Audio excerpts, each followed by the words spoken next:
আসসালামু আলাইকুম। এটি হচ্ছে আয়েশা মসজিদের চিত্র। ইফতারের আগ মুহূর্তে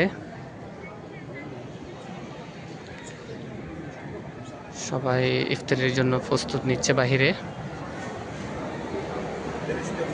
মাশাআল্লাহ, অনেক সুন্দর দৃশ্য।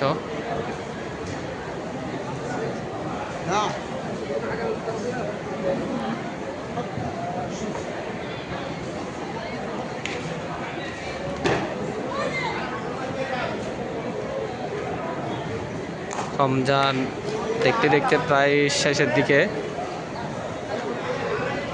রহমত, মাগফিরাত, নাজাত এই মাস আমাদের থেকে বিদায় নিচ্ছে। জানি না রমজানের কতটুকু হক আমরা আদায় করতে পারছি। আল্লাহ তাআলা রমজান মাসে আমাদের প্রত্যেকটা ইবাদত কবুল করুক। এই রমজান মাসের উসিলায় আল্লাহ পাক রব্বুল আলামিন আমাদের সমস্ত গুনাহকে মাফ করে দিক।